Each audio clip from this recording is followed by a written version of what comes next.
Buenas tardes, queridos amigos, bienvenidos a la tertulia. Bueno, esto es un espectáculo, da gusto, ¿eh? En primer lugar, gracias por haber venido.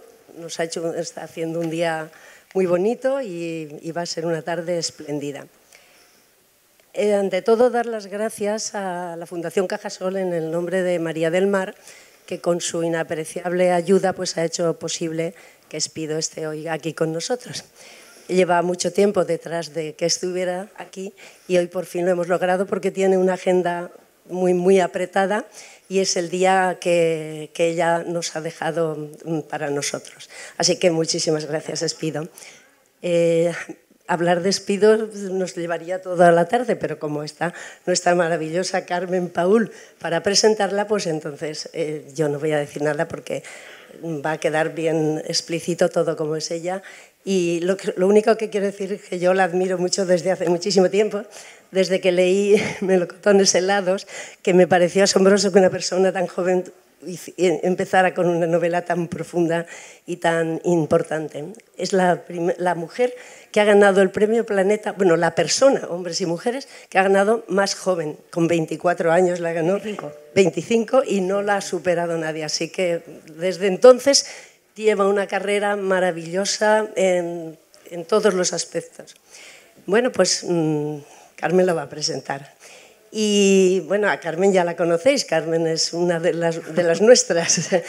Es una gran amiga de la tertulia, para mí es fundamental su apoyo y ella todas las mañanas nos ilustra de todo lo que sucede en Cádiz en Más de Uno. Y con su preciosa voz, pues nada, creo que ya no tengo más que decir. Muchísimas gracias de nuevo y que paséis una buena tarde. Gracias. Gracias, Susi.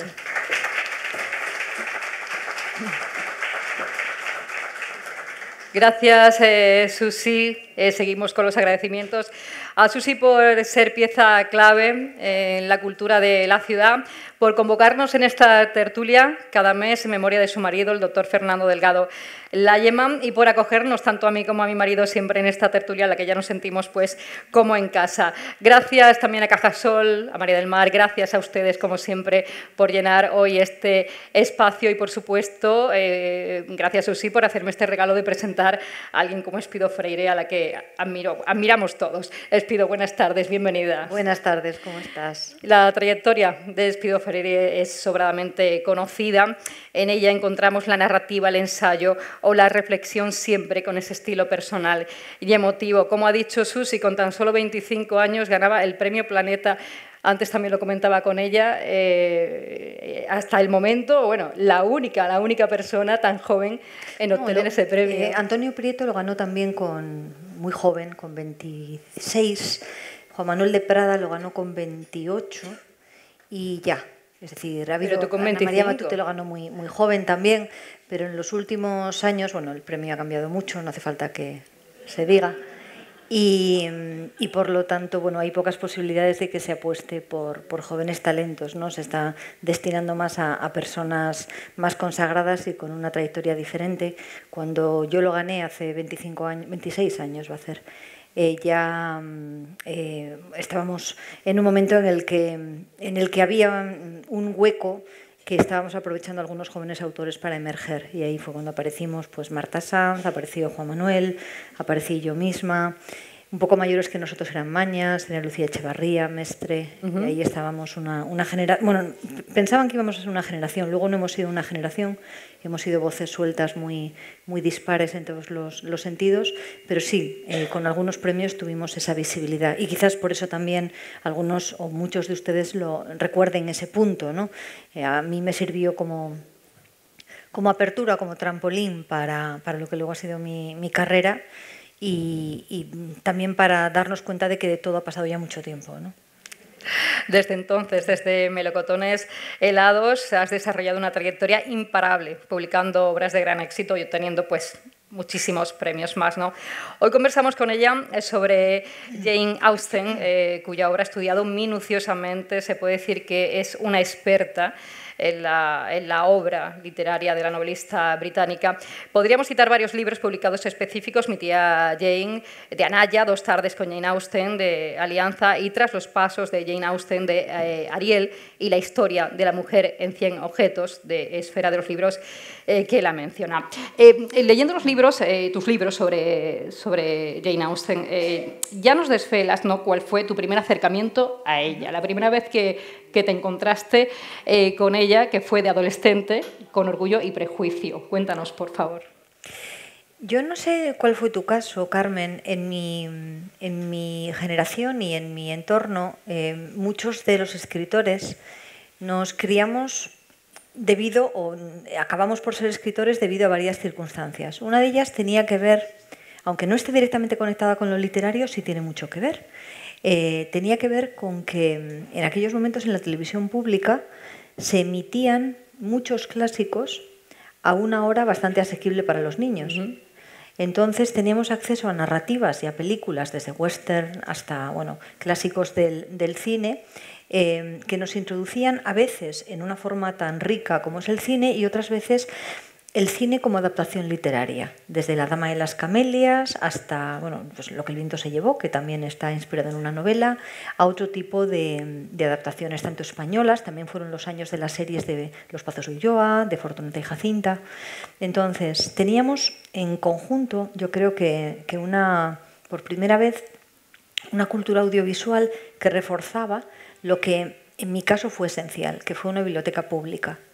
A diferencia de otros escritores de generaciones anteriores, que en muchos casos venían de familias pues, de clase media, acomodada, en la que habían tenido el acceso a los libros en casa, con una biblioteca del abuelo, una biblioteca de los padres, nosotros no contábamos, no veníamos de ese entorno, pero sí que había buenas bibliotecas municipales, bibliotecas públicas, incluso bibliotecas escolares, que te permitían, muchas veces en unos volúmenes no muy bonitos, pero sí y bastante maltratados, pero muy útiles, te permitían acceder a casi toda la literatura clásica.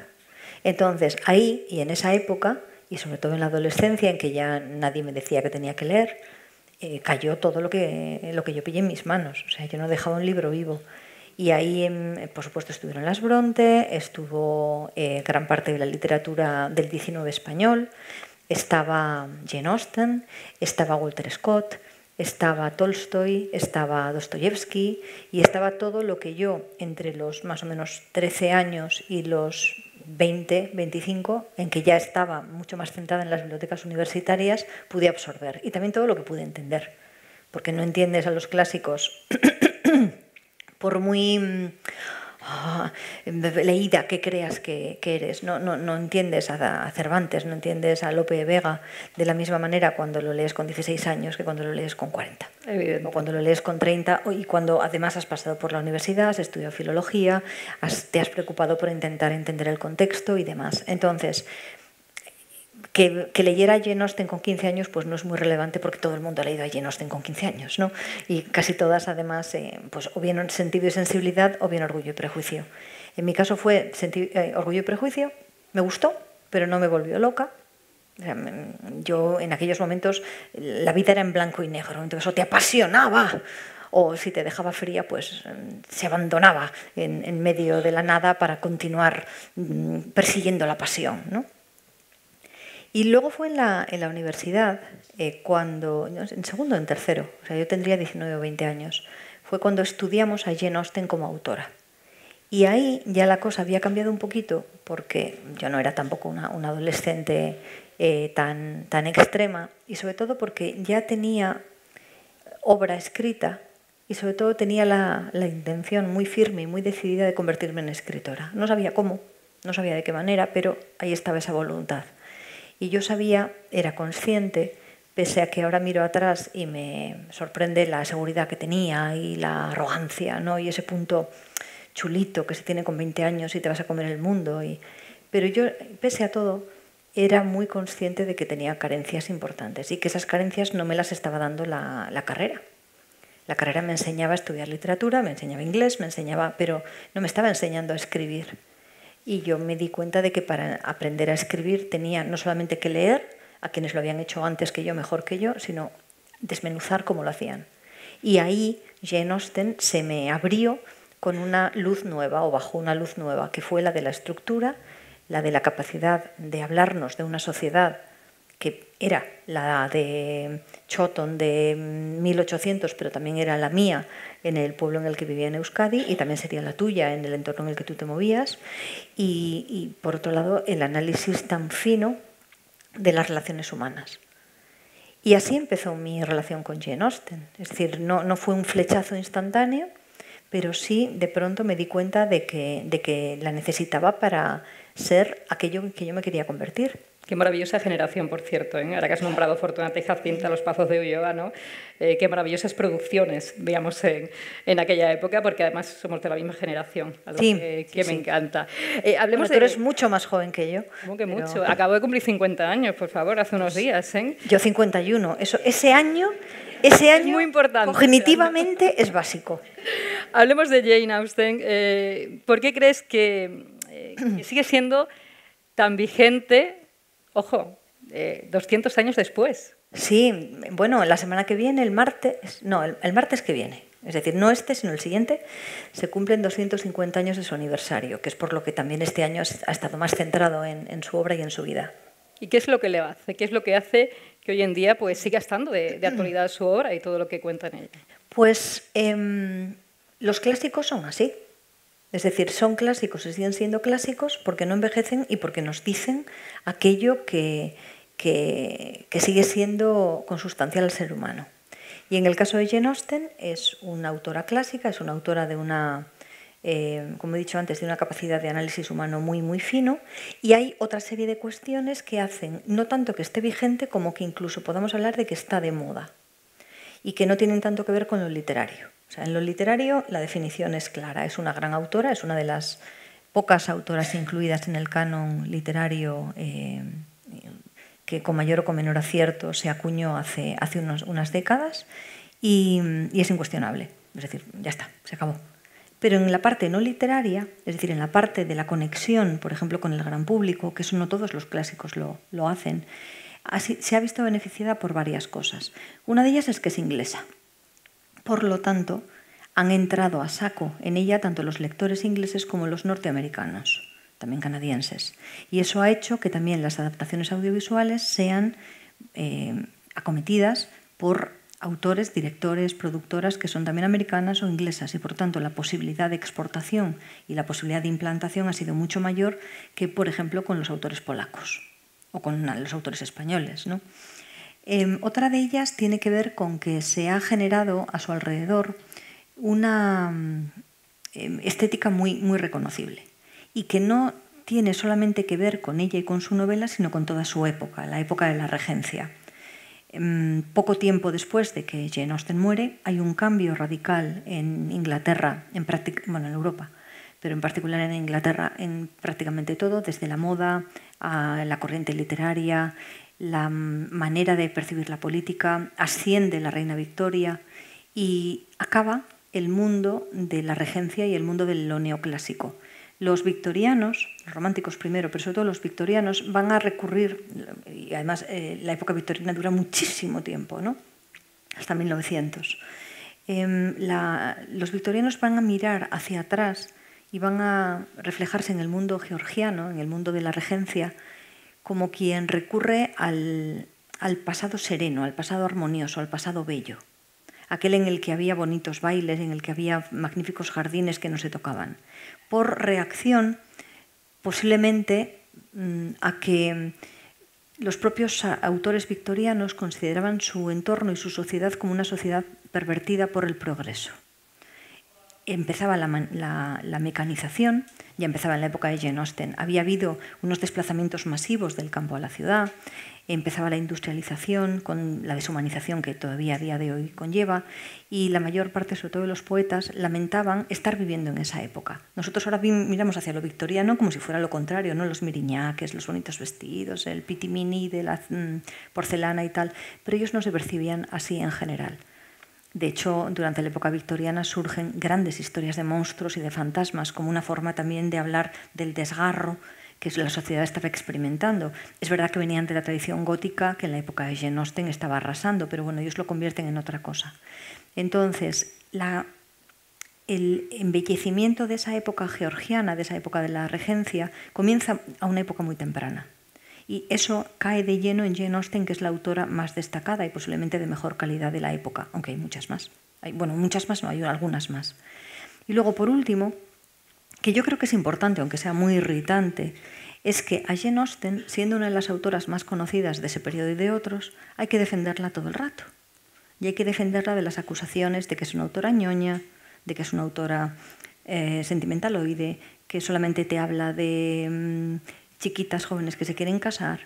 Y en esa defensa, en que muchas dejamos mucha energía, también se produce una dinámica y se produce una tensión que otros autores no tienen.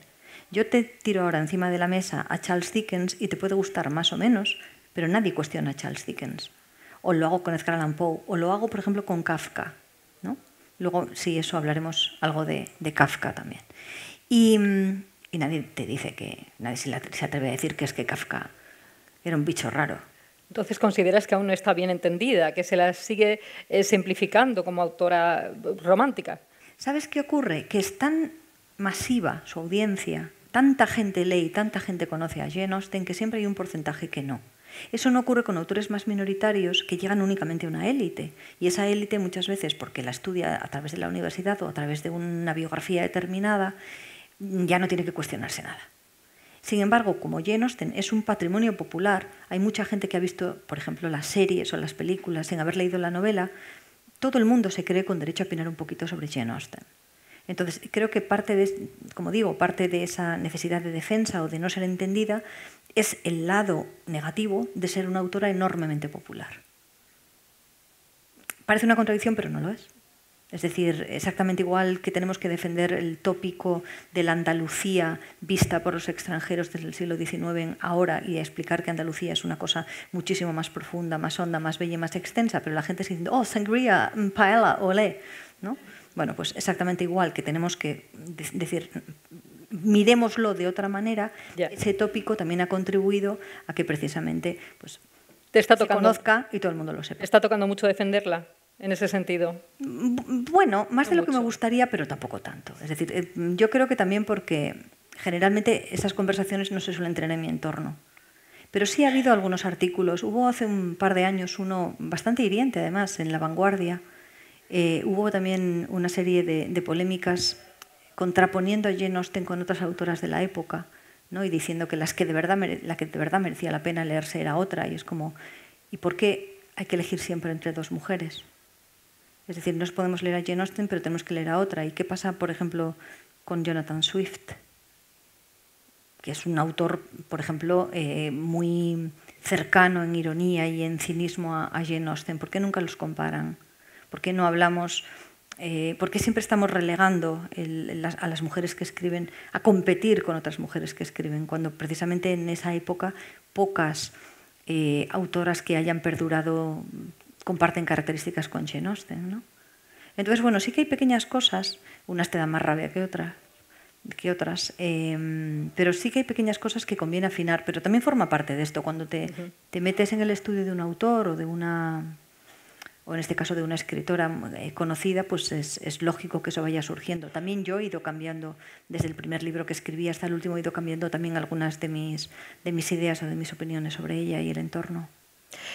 Este libro que tenemos aquí, el último publicado sobre Jane Austen, tras los pasos de Jane Austen, es un viaje personal por los lugares donde ella transitó, por donde ella caminó. Tú has caminado por esos lugares, los has visitado, has estado en esos entornos, has leído cartas, ¿no? Has investigado. Alguna he leído, sí. Alguna que otra, ¿no? ¿Qué fuentes, digamos, menos utilizadas has podido acceder para toda esta investigación? Bueno, es completamente... A ver, también nuevamente tenemos una gran ventaja, que es que Jane Austen ha sido una autora muy estudiada. Entonces, tenemos biografías muy tempranas, no todas fiables, pero tenemos biografías muy tempranas desde relativamente pronto. Por ejemplo, a los 4 o 5 meses de morir, Ella muere en julio y en diciembre aparecen sus últimas novelas. Uno de sus hermanos, Henry, revela en el prólogo a sus 2 últimas novelas publicadas quién era Jane Austen. Y hace la llamada nota biográfica, ¿no? La primera reseña biográfica en la que dice: mi hermana Jane, que murió recientemente, es la autora de esta y de otras novelas, fue querida, fue amada, era la hija del reverendo Austen, fulano, ¿no? Entonces, solamente 4 meses después se rompe por completo el anonimato que había pesado sobre las novelas de Jane Austen. Ella había escrito bajo seudónimo, luego si quieren hablamos de por qué y por qué muchas veces eso también se ha malinterpretado. Y unos 50 años más tarde, su sobrino, uno de los sobrinos mayores, James Edward, escribe las memorias de mi tía Jane Austen, que es principalmente esa época la que yo trato en Mi tía Jane. Esta es una novela, la primera novela que escribo sobre Jane Austen. Está pensada para que se acerquen los jóvenes a ella, pero también es para adultos. Lo que yo cuento en esa novela es algo que sabemos que tuvo que ocurrir, que fue que cuando Jane muere, tiene 40 y pocos años, no ha llegado a cumplir los 42, se plantea un dilema en su familia. Vive la madre, es anciana, y ella hasta entonces ha publicado todo bajo el nombre by a Lady, por una dama. Entonces, ¿qué hacemos con el legado de Jane Austen? Jane Austen ha dejado muy poco dinero, el dinero sabemos que se lo ha dejado a su hermana, le ha dejado a la criada que tenían un poquito de dinero también, le ha dejado como albacea responsable a Henry y también a Cassandra, su hermana del alma, y luego ha dejado algunas chucherías para sus distintas sobrinas. Pero nada de eso es importante. Lo que es realmente importante es el legado y las novelas. Y en ese momento no es una autora de éxito, pero ya había publicado y tenía una cierta dimensión. Y comienza a crecer de una forma avasalladora en el momento en el que ella muere. Y durante los siguientes años se empieza a plantear una cuestión, que es que los lectores que están leyendo cualquiera de las 6 novelas publicadas quieren saber más de Jane Austen. Entonces, lo que hace su sobrino es, cuando él ya es un hombre victoriano, mayor, cuando prácticamente toda la gente de la generación de Jane Austen ha muerto, empieza a recopilar cosas. ¿Y qué recopila? Las cartas supervivientes, había muchas más.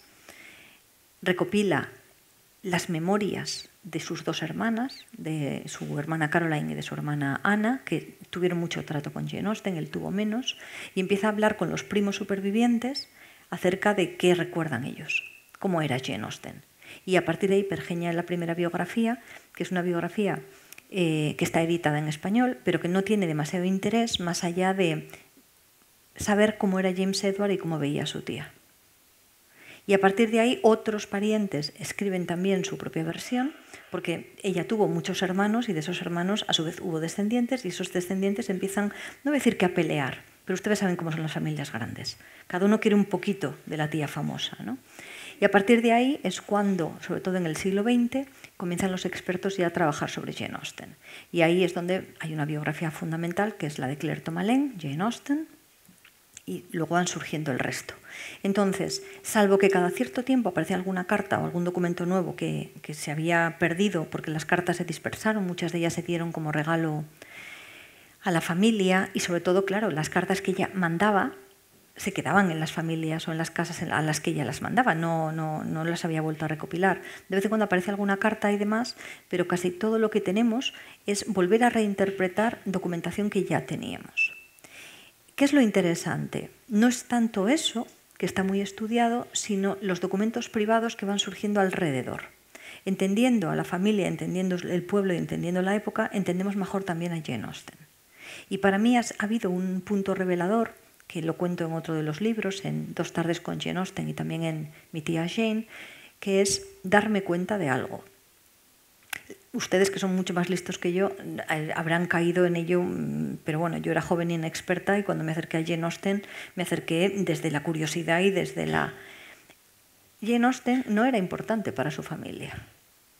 Es decir, nosotros ahora la destacamos como una gran autora del siglo XVIII-XIX, pero era la hermana pequeña, la tía soltera, y sobre todo era la hermana solterona pobre de la que se podía echar mano. Entonces, nada hacía presagiar a su familia que había que cuidar lo de Jane. Nadie estuvo memorizando las conversaciones con Jane Austen, primero porque la mayor parte de las cosas de las que hablaban eran temas domésticos y después porque nadie pensaba que estaba hablando con alguien que era célebre. Era mi hermana pequeña, que es muy divertida, es encantadora, pero es mi hermana pequeña. Entonces, eso la distingue, eso y que su obra se publicara en los últimos años de su vida y bueno, y como digo, bajo seudónimo, hizo que todo el estudio en vida que tuvo, por ejemplo, Walter Scott, o que incluso llegaron a tener las hermanas Bronte, sobre todo Charlotte, ¿no? Ella no la tuviera. Y lo hace muy, muy interesante, porque nosotros la colocamos debajo de un foco en el que destacan sus virtudes, sus defectos, pero lo más interesante de Jane Austen es que era una chica más en una familia en la que había muchas personas, en las que todos escribían, en las que todos, los hombres, habían ido a la universidad o si no habían ido a la marina, en los que todos discutían acerca de determinados temas y que por lo tanto le permitió a ella, que era extraordinariamente inteligente, generar una obra. Y eso sí que, por ejemplo, se puede estudiar entendiendo mejor el entorno. Podemos conocer, por ejemplo, hasta qué punto era potente su deseo de publicar cuando analizamos otras cartas de personas que querían publicar y escribían editoriales, o en los intentos que ella hizo para conseguir que esos manuscritos llegaran a ver la luz, por ejemplo. Estuvo muchos años peleando porque alguien la publicara. Y eso nos lleva a decir, de vez en cuando, a decirle a su sobrino, por ejemplo, o a cualquiera de los otros biógrafos, aquí usted no tenía razón. Porque si Jane fuera esa visión que nos han dado durante mucho tiempo, sobre todo por la familia, esa tímida muchacha que escribía a escondidas y que nadie sabía, que incluso en una mesita poco más pequeña que esta, ¿no? Cuando alguien llegaba tapaba todo lo que ella escribía, eso no se concilia con que desde los 20 años estuviera escribiendo, mandando, hablando a su padre, convenciendo a su padre para que hablara con los editores, negociando luego ella en el último momento, apartó a su hermano de en medio y le dijo, quita que tú no sabes, para conseguir unas condiciones determinadas, valorando cada libra que ganaba, diciéndole a su hermana, por fin te puedo comprar un regalo porque tengo dinero.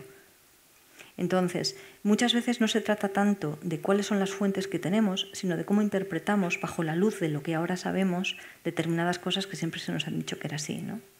Y eso es lo fascinante, el poderle poner una coma a alguien que sabe mucho, pero que lo interpretó pues, desde cómo se veían a las autoras o a las mujeres en 1840 o en 1860.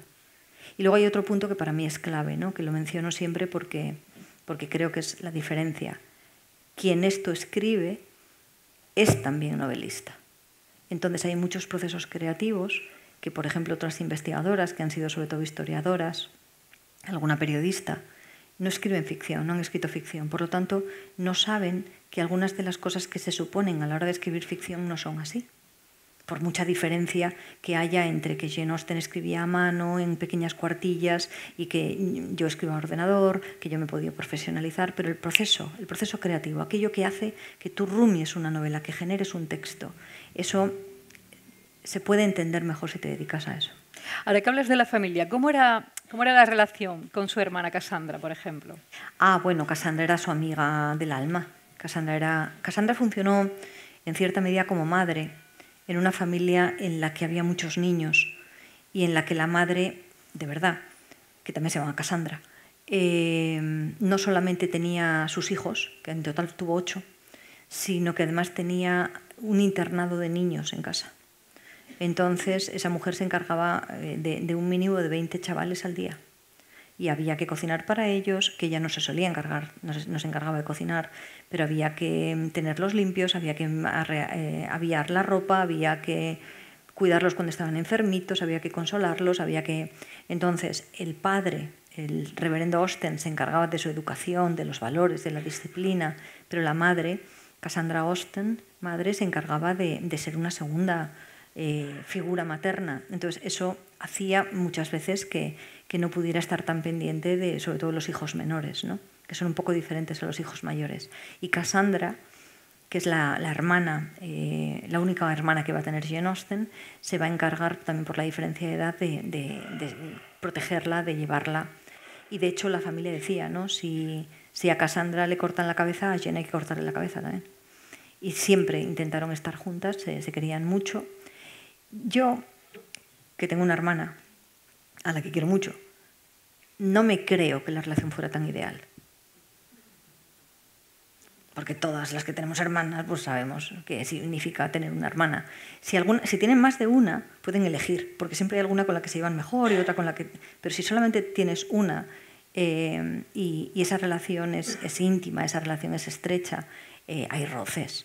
No todo es maravilloso. He encontrado algunos casos de hermanas que no, pero sí que yo creo que aquí hay un embellecimiento muy determinado, ¿no?, de la relación también por parte de la familia. Que eran inseparables, sin duda, iban en pack siempre, ¿no?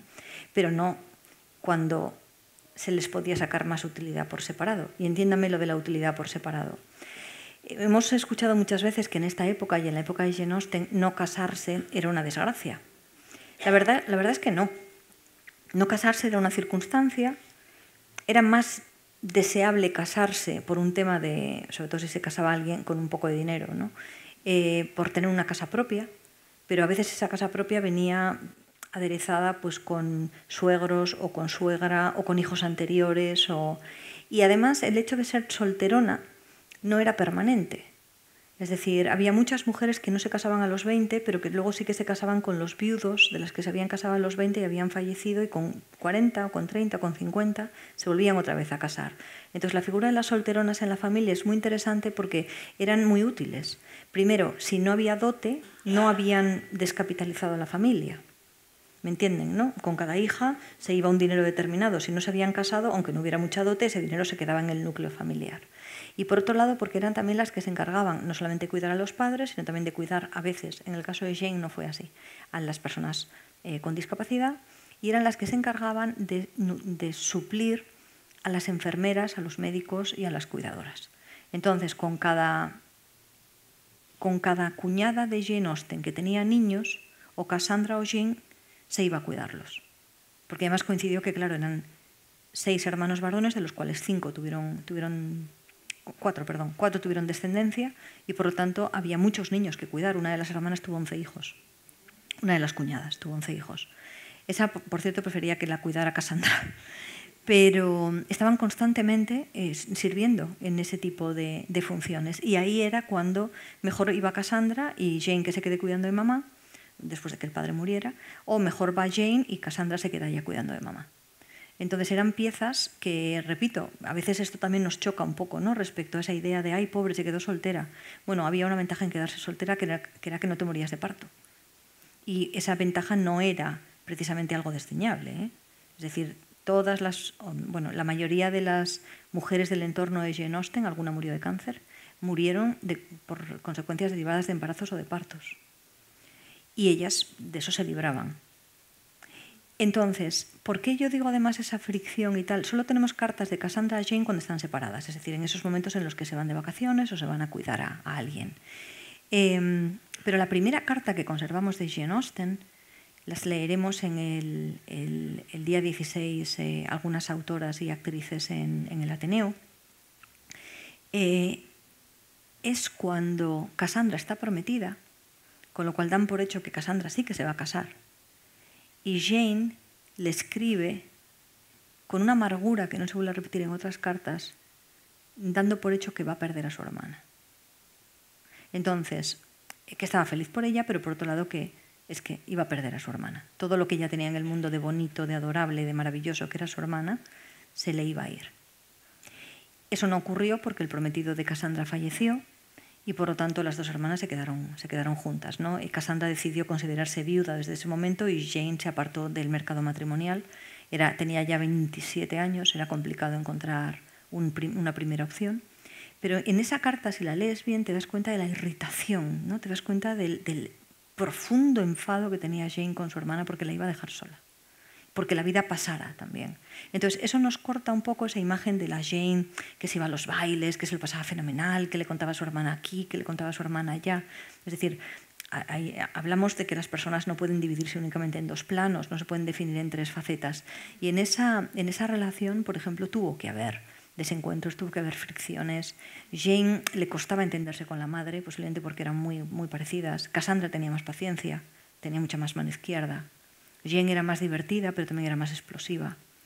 Y luego, por otro lado, es que estaban en una sociedad pues eminentemente rural, aunque ellos fueran pues personas con unos determinados privilegios, y era una sociedad que se basaba en los contactos. Entonces, había que mantener los contactos sociales a toda costa y eso era en muchos sentidos agotador, ¿no? Vamos a hablar de la obra literaria de Jane Austen. De todas las novelas, ¿cuál dirías que es la más representativa o la que ha marcado su evolución literaria? La que más representa la evolución literaria, a mi juicio, es Emma. Emma la escribe en un momento en el que ella ya conoce cuáles son los fundamentos de las novelas, ha escrito ya muchos años, ha corregido mucho también, y además no se inspira en su entorno o no retoma historietas que había escrito cuando era niña. Ella empieza a escribir cuando es una adolescente y muchas veces para representar pequeñas obras de teatro en casa, ¿no?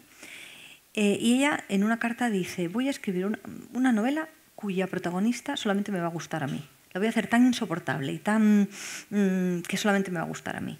Y eso es una declaración de intenciones. Nunca y de una forma tan explícita nos habíamos encontrado con un autor, bueno, estaba Flaubert más tarde, ¿no?, que decía que hay que irritar al burgués, pero ella estaba tan segura de sí misma que se podía permitir el hacer una declaración de ese tipo y luego escribir efectivamente un personaje pues, que es bastante repelente como es Emma, ¿no?, y que es encantadora y muy divertida y muy metepatas, pero que al mismo tiempo es...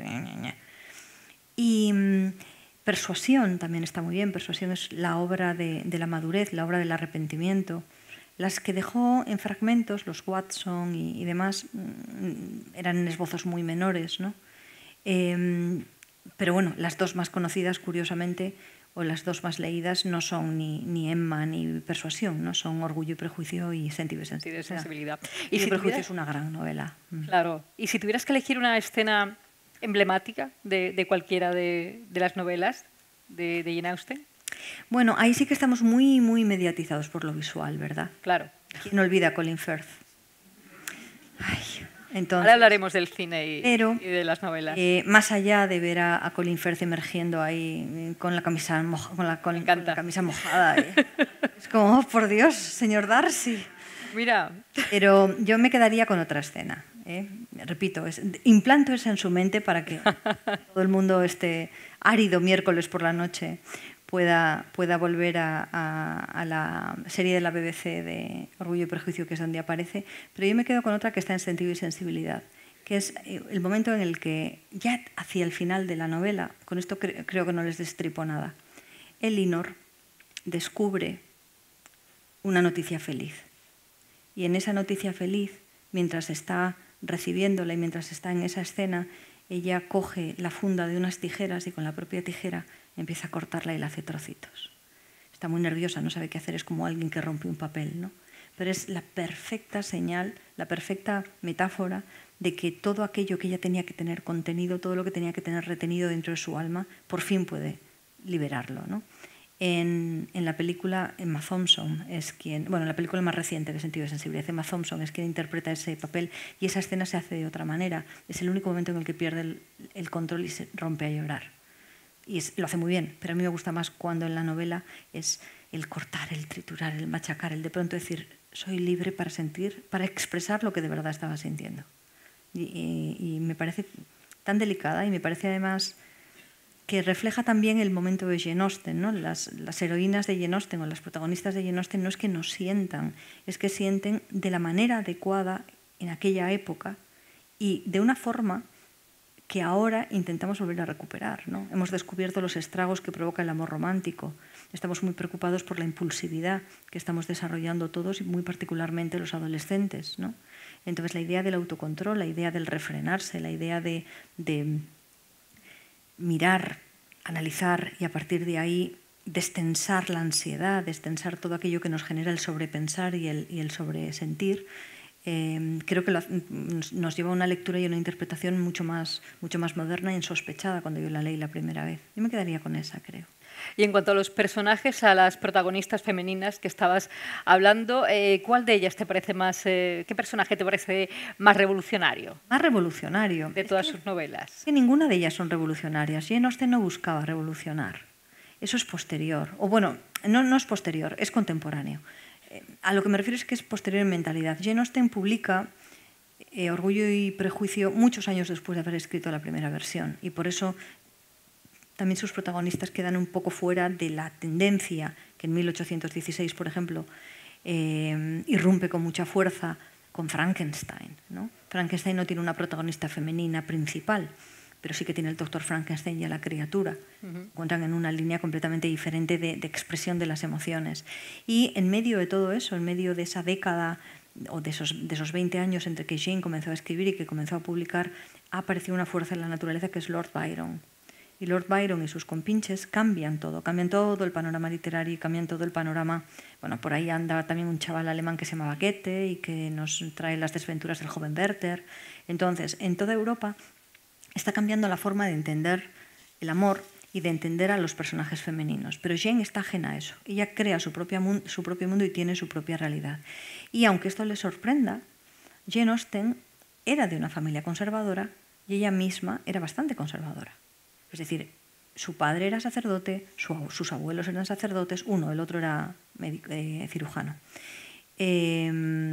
Sus hermanos van a ser sacerdotes, sus sobrinos van a ser sacerdotes, pertenece a una clase, como digo, la burguesía rural, pequeña nobleza rural, que no se puede ser más conservador que la pequeña nobleza rural inglesa, ¿no?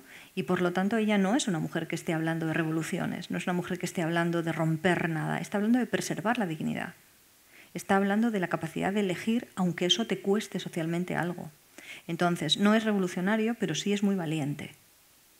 Y dentro de heroínas rompedoras, no tenemos tampoco ese concepto, como va a ser, por ejemplo, cuando irrumpan las tres grandes adúlteras, ¿no? Ana Karenina, Madame Bovary y Ana Ozores.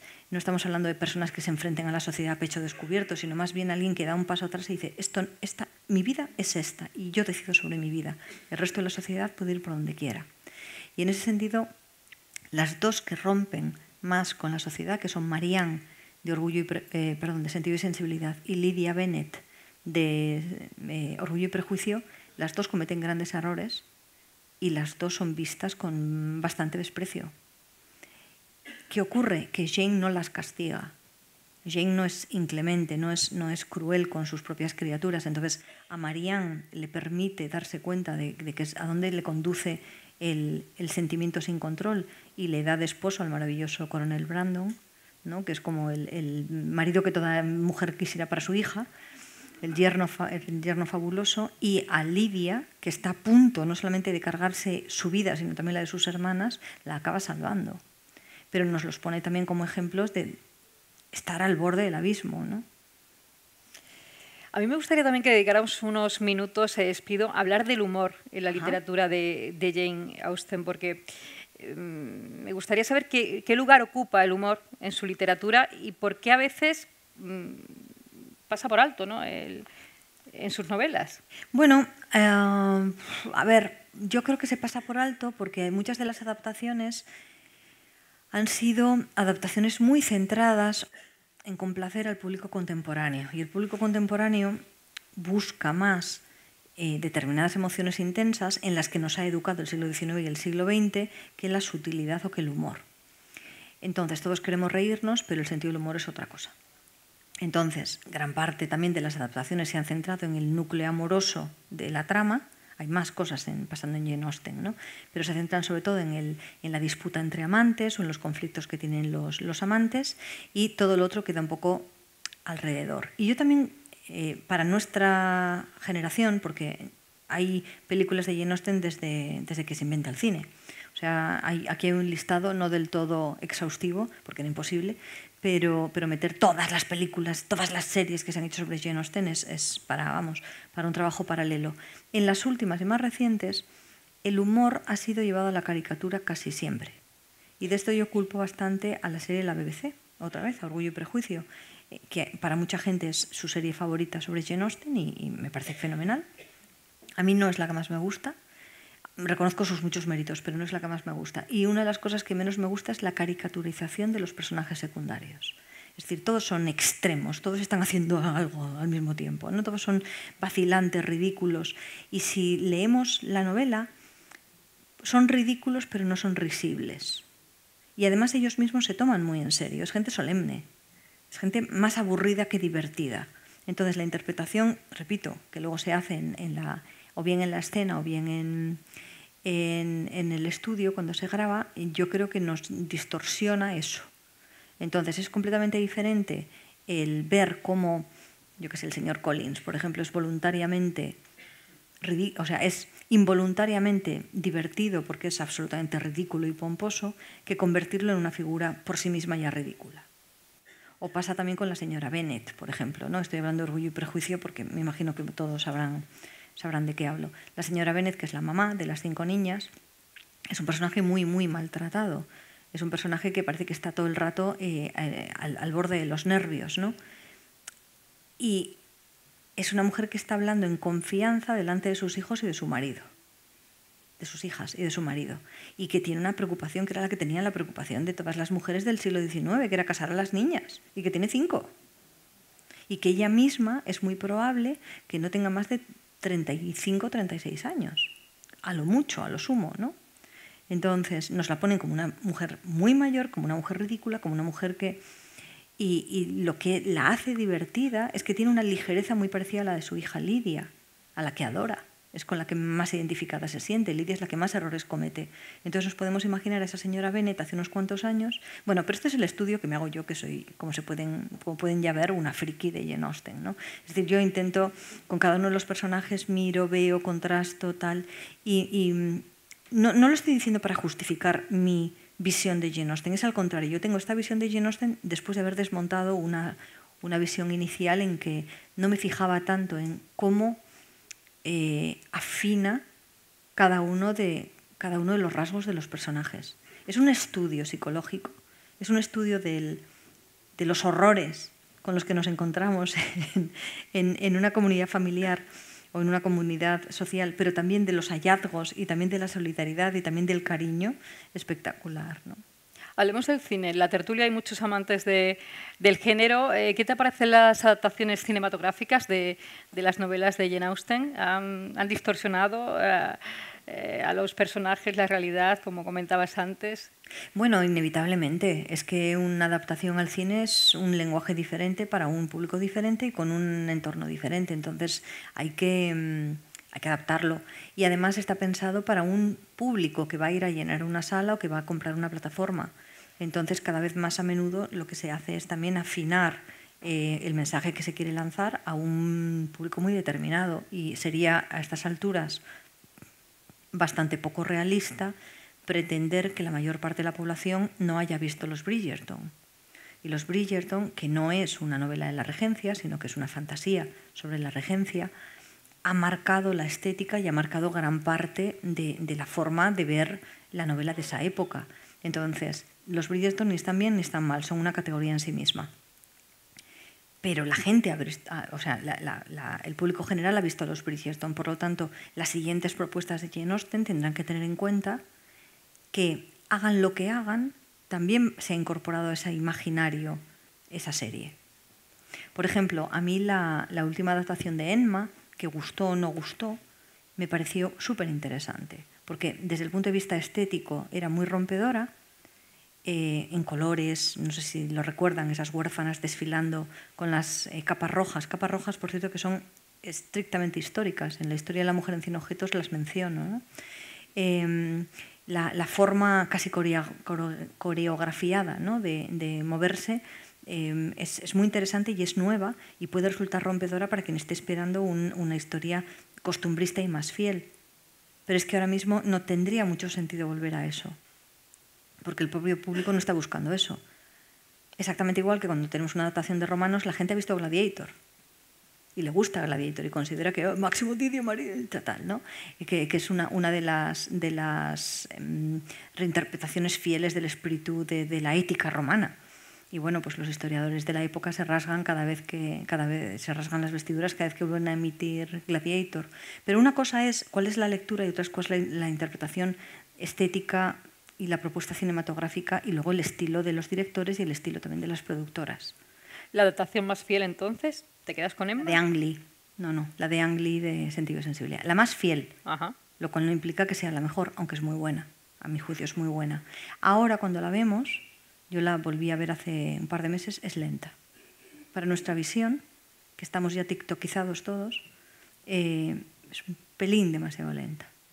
Pero a ver, es que tiene, ¿cuántos años tiene? Se hizo en el año que se hizo cuando Titanic, o sea, ha llovido. Entonces, tampoco podemos olvidar que las novelas las novelas envejecen menos que envejecen las películas. Las películas, ¿no? Sí, así es. Hablemos de otro asunto, hablemos del feminismo. Desde tu perspectiva, ¿en qué sentido consideras a Jane Austen feminista? No, Jane Austen no es una autora feminista. Es una autora que entra dentro de los parámetros del feminismo contemporáneo porque defiende la dignidad de la mujer, porque habla de muchos temas exclusivamente femeninos desde una perspectiva en la que mira por los intereses de las mujeres. En sus cartas se ve muy bien, por ejemplo, muy, muy bien. O sea, ella está siempre de parte de parte de las mujeres en las injusticias o en las situaciones de desigualdad que ve y que percibe. Pero ella no es Mary Wollstonecraft, ella no es Mary Shelley. O sea, no hay una identificación tampoco con ningún postulado feminista.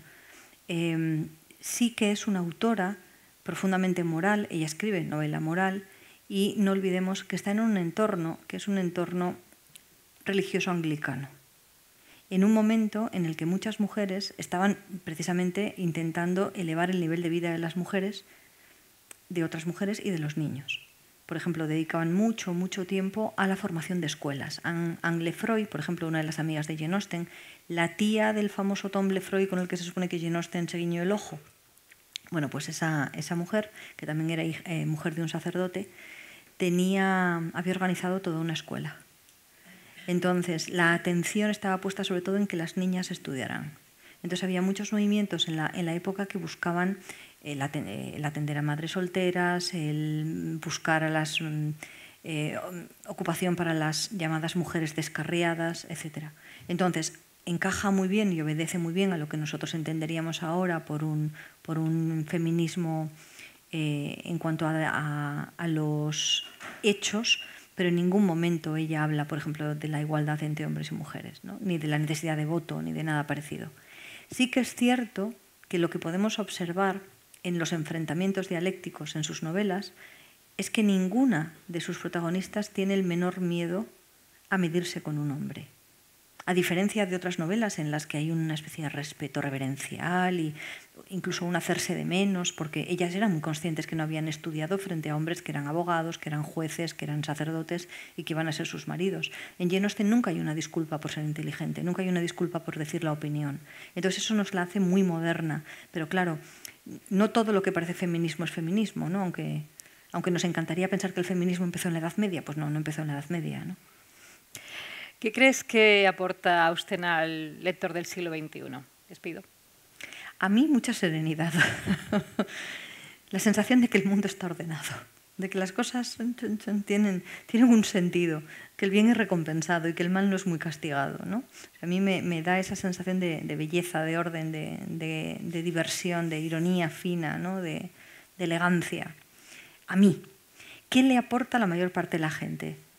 O de las lectoras que a mí me han dicho porque leen a Jane Austen, una cierta confianza en el amor. Todas sus historias de amor, a diferencia de las que luego vamos a leer en el resto del XIX, son historias provechosas. Son historias en las que tanto ellos como ellas, porque no se contempla otro tipo de amor, ¿no? Que no sea el heterosexual, ellas y ellos aprenden y se mejoran y luchan por obtener una virtud que les faltaba o por limar un defecto de carácter, y son falibles pero lo intentan. Entonces tenemos la impresión de que, bueno, no sabemos lo muy felices que van a ser, pero que se van a llevar bien, que son amores que acaban encontrando una correspondencia. Ninguno se va a dedicar a explotar ni a machacar al otro, y eso es, yo creo que muy refrescante en un mundo en el que la mayor parte de las historias de amor que leemos son historias muy tóxicas, son historias muy de sacrificio, de inmolación, de aquí no, aquí es que realmente se quieren y demuestran después de según qué esfuerzos que se quieren y se van a seguir queriendo. Aunque yo pongo la mano en el fuego que Elizabeth y Darcy van a estar peleándose todos los días, a todas horas, por todo. Porque eso no, con la boda no se arregla. Ustedes saben que tienen una edad. Es decir, cuando se lee con 16 años, igual se piensa, ay, es que se han casado, van a ser felices. Bueno, felices, pero no nos engañan. Pero qué bonito pensar eso, ¿no? Claro, pero que nos engañan, que es que, o sea, empezaron discutiendo, han continuado discutiendo y continuarán discutiendo. Yo es que soy una romántica. Uy, pues no el final de Orgullo y Prejuicio tiene telita marinera, ¿eh? O sea, si lees entre líneas, ves que te están diciendo que estos van a tener relación dinámica.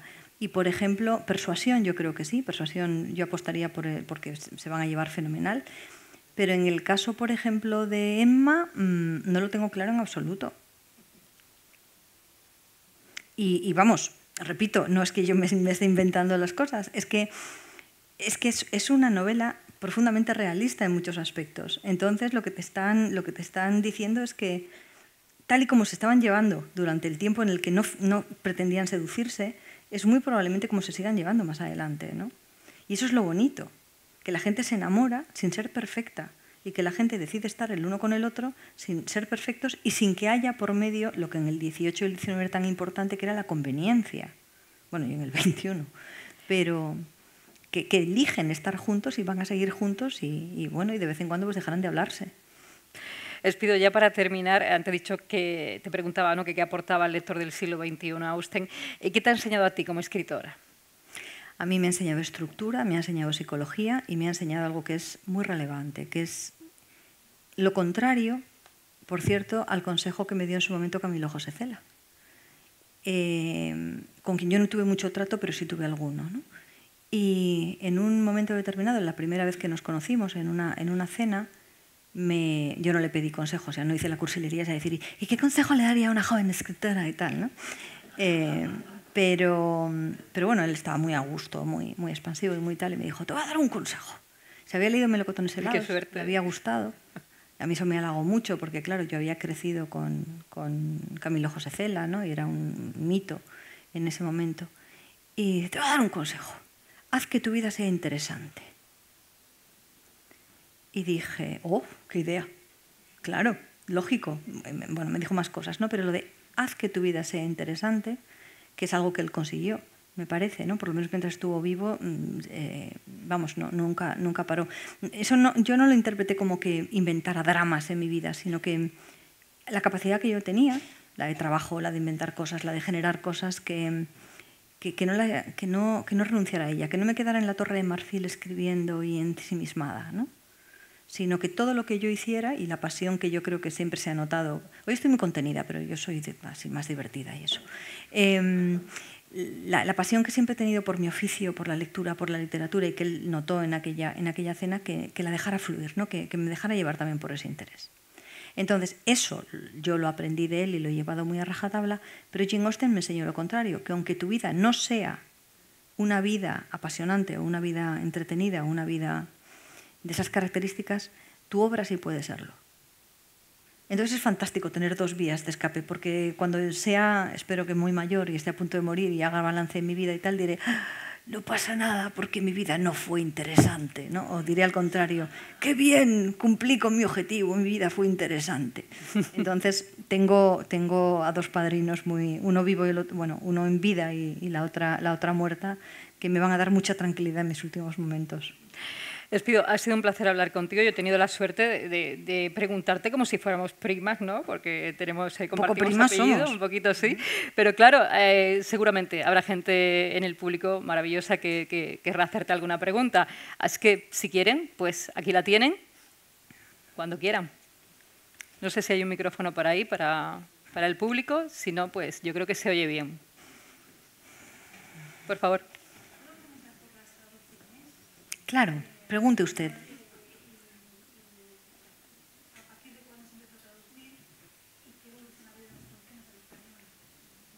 Bueno, se empezó a traducir relativamente pronto. Yo ahora mismo no tengo el dato exacto de la primera traducción, porque creo, además, no estoy segura de que se hiciera del inglés, porque en algunas ocasiones se hacía también directamente del francés. Entonces, no es mi área de especialidad, ¿eh? Pero se hizo muy pronto y tenemos ediciones de Jane Austen de Ropavejero en 1900 muy poco y en 1800 también algunas. Lo que pasa es que el crecimiento empieza a ser exponencial. Entonces, comienzan a convivir distintas traducciones al mismo tiempo, algunas de ellas muy flojas y otras de ellas que acusan mucho el paso del tiempo. Entonces, algunas de las traducciones canónicas yo le recomiendo las que va a encontrar en Cátedra Blanco y las que va a encontrar también en Alianza, por ejemplo. Son traducciones que están envejeciendo muy bien y que están soportando muy bien el paso del tiempo. Hay otras, en cambio, que yo he visto en los últimos tiempos en kiosco y que están libres de derechos. Seguro que sabe usted a cuáles me refiero. Algunas que tienen unos libros preciosos con una encuadernación muy, muy bonita, con plumas de pavo en la cubierta y demás, pero que luego la traducción es muy decepcionante. ¿A qué se debe eso? A que se han empleado traducciones que están libres de derechos de autor, lo cual implica que tienen varias décadas de antigüedad y no han sido revisadas, han sido cogidas tal cual. Entonces yo no recomendaría esa... Bueno, si le gusta la cubierta o si colecciona Orgullos y Prejuicios, pues nunca hay suficientes Orgullos y Prejuicios en una casa, pero... No son las más adecuadas. Ahora mismo la editorial, yo creo que, bueno, Alianza, aparte de que yo trabajo con ellos y por lo tanto sé la seriedad que tienen, ¿no? Alianza, Cátedra y las de Alba, y también la editorial Renacimiento, que ha publicado ahora Las Cartas, creo que son las mejores traducciones. Quiero hacer una mención especial a la traducción, además de Renacimiento, que ha llevado a cabo Amparo Llanos. Amparo Llanos quizás no le suene por su nombre, pero es la antigua bajista de Dover. ¿Se acuerdan de aquel grupo musical? Pues La Rubia, que es una magnífica filóloga y traductora y ha traducido ahora para Renacimiento Las Cartas, yo creo que con una exquisita sensibilidad. Entonces tenemos de todo. Yo me iría únicamente a lo fiable. Y por otro lado, si su nivel de inglés le permite leer en el original, no se lo pierda, porque... incluso combinándolo, ¿no? merece la pena. Detrás de la primera pregunta hay una segunda pregunta. Hola. Láncese usted, no se preocupe.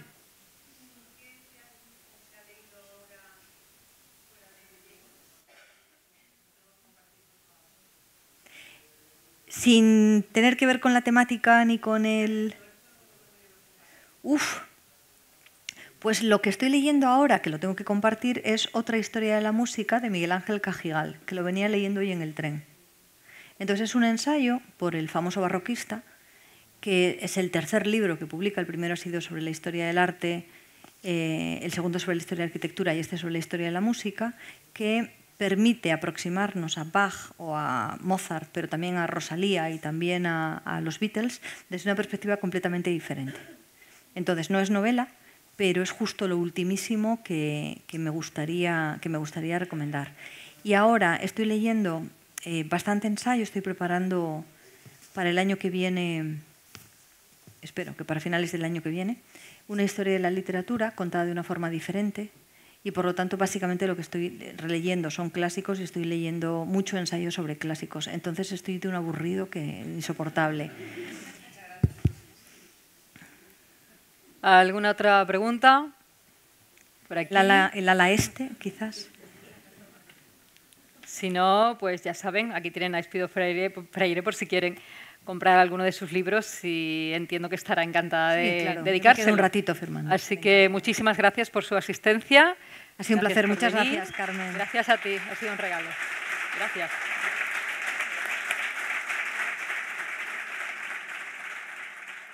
Te dejo.